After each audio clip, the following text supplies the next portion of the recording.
Hey, what's up guys? This is MJ100K and today we have to answer the question, what is the best year Honda Crosstour? These vehicles' model years ran from 2010 to 2015. The Crosstour was originally called the Accord Crosstour, but in 2012 they removed the Accord part of the model name and simply called it the Honda Crosstour. Originally, the vehicle only came with a V6 engine, but in 2012 they began to sell it with an optional 2.4-liter four-cylinder engine. My picks for the best year of the Honda Crosstour are 2012 to 2015 with the four-cylinder engine. This vehicle is absolutely one of the best on the used car market. But the only thing with this vehicle is it's pretty rare. They did not sell a lot of these vehicles. So if you could find one that's in good shape, grab it and never let it go. I'm gonna hug you and cuddle you and feed you and give you a bath.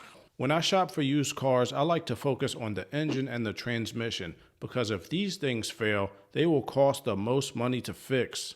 The fact is, the Honda Accord Crosstour's engine and transmission are less complicated than most of the newer powertrains on the market. The more modern powertrains tend to get better miles per gallon, but when they break, they cost a lot more to repair. In order to meet government fuel economy standards, all OEMs had to make things more complicated. They had to add things like turbos, start-stop systems, displacement on demand, and direct injection. These systems can work out great when they're new, but as the vehicles age, they cost a lot more to fix. That's where the Honda Accord Crosstour comes in. Let's be honest, this is basically a 8th generation Accord station wagon. But in my opinion, the 8th generation Accord was the best generation Accord Honda ever made. I'm the best around! That generation of Accord ended in model year 2012, but the great thing about the Crosstour is it extends the life of the 8th generation Accord's powertrain until 2015. So with the Honda Crosstour, we get 3 more years of my favorite Honda engine. The 2.4-liter naturally aspirated, non-turbo, non-direct injected, coil overplug ignition timing chain driven best friend to the end. The cream of the crop! Nobody does it better. The Honda Crosstour offers a perfect blend of a classic, reliable powertrain and modern technology features. The Honda Crosstour comes in either a 4-cylinder or a V6 engine. Actually, the early year Honda Crosstours only came with a V6 engine. If you want the 4-cylinder, and you should, you'll have to select from model years 2012 to 2015. For those years, the 4-cylinder will have a 5-speed automatic transmission. The 6-cylinder will have a 6-speed transmission. Personally, I'd prefer the 5-speed. The less complicated, the better.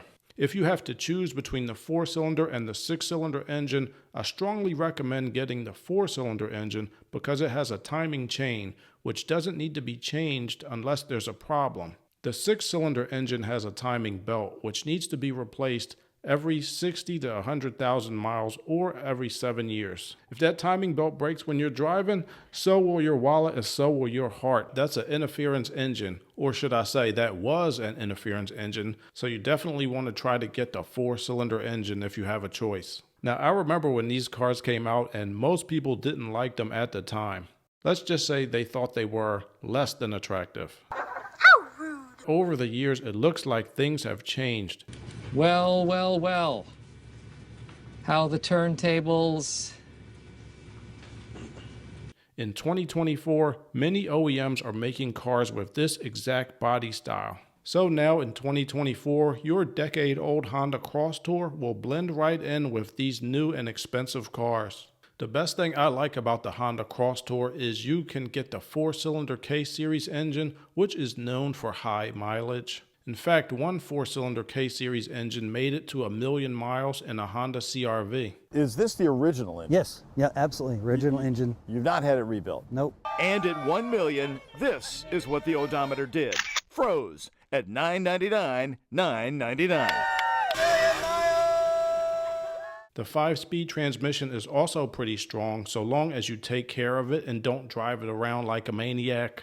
And let's be honest, most of the people that bought these cars were probably soccer moms, so they're probably not out there driving too crazy. At least I hope not. In comparison to newer vehicles, the Crosstour cost of maintenance is extremely low. There are no turbos or direct injection issues to worry about. I really like that the interior in a Crosstour is pretty roomy. There's lots of extra space in the rear for packages, and if you need more room, the rear seats fold down for even more storage. So even though this used car is over a decade old, it has lots of modern options available. For example, lane departure warning, Bluetooth, rear view camera, USB input, anti-lock brakes, vehicle stability assist, tire pressure monitoring, a 360-watt sound system, and more. Damn! Of all of the features that the Crosstour has, I actually like one feature that it doesn't have. It does not have automatic emergency braking, which is also known as collision mitigation braking system. Some recent Honda models are under investigation for their automatic emergency braking systems coming on when they're not supposed to. So we'll see what happens with that investigation, but in the meantime, I like the fact that the Honda Crosstour does not have automatic emergency braking.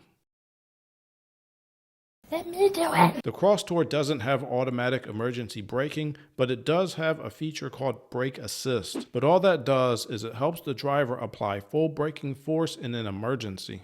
To put it simply, it'll help you apply the brakes after you step on the pedal. It won't apply the brakes for you when you're not stepping on the pedal. Let me do it. Now, the Honda Crosstour is a great vehicle, but it is not perfect. The Honda 2.4K series is a great engine, but I did find one common problem.